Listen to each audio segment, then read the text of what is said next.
Hello folks, it's Ashley Garner with Ashley B. Garner and Associates Real Estate Professionals at Intracoastal Realty in Wilmington, North Carolina. Today we're going to talk about one of those frequently asked questions. When I'm stopped on the street, everybody knows I sell real estate, so they ask me real estate questions. One of them is, are interest rates affecting the number of homes for sale? In other words, because interest rates are so low, does that make more people buy homes? And I say, well, it should, but I'm not sure it really does. And so this video is to tell you what a drastic impact that interest rates have on your ability to buy a house. And sellers listen to it from the perspective of selling a house. And if it's harder for people to buy a house, then it's going to be harder for you to sell a house. So keep that in mind. All right, so let's look in close at this slide, and I want to show you something. This slide talks about the mortgage rate projections for 2015. As of today, right this minute, we're right at about 3.75, 3.8% for mortgage interest rates on a 30-year fixed conventional mortgage. All right, so this one talks about the projections, and you got Fannie Mae, Freddie Mac, Mortgage Bankers Association, and National Association of Realtors have given their projections, and you can see that they're projecting that it go up from first quarter, second quarter, third quarter, and to the end of the year 2015. They're projecting it to go up over one full percentage of interest rate. Now, if I look at the next slide, this talks specifically about buyers' purchasing power. So if you're a buyer, what does this mean to you if interest rates go up by 1%?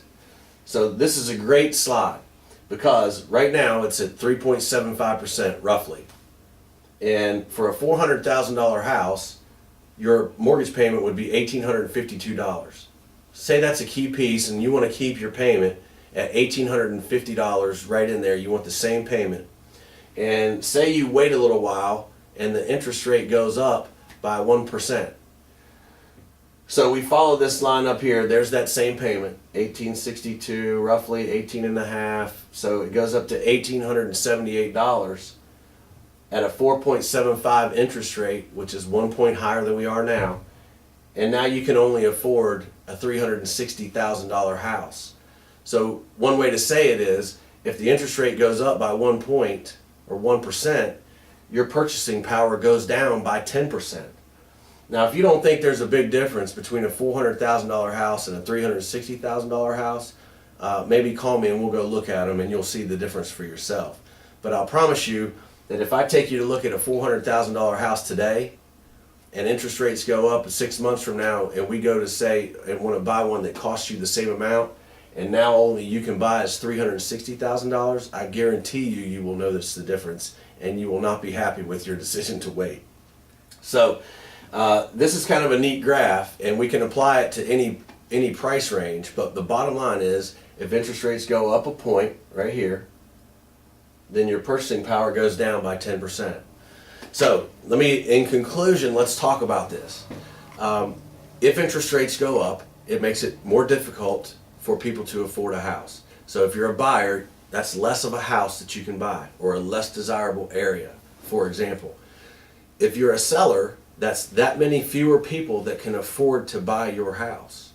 So you may have to lower your price or you may have to wait longer to get the buyer that you want.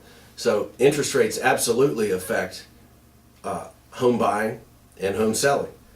So the moral of the story is you should probably act now. If you're considering acting anytime in the next 12 months, there's no reason to wait because chances are they're going to go up. They may not go up, but they might. And it's pretty unlikely that they're going to go down much farther than they are now, or at least I hope not, because that means that our country is in worse economic shape than we think. So let's all pray that they go up just a little bit because we've recovered from everything that's gone on. So until next time, this is Ashley.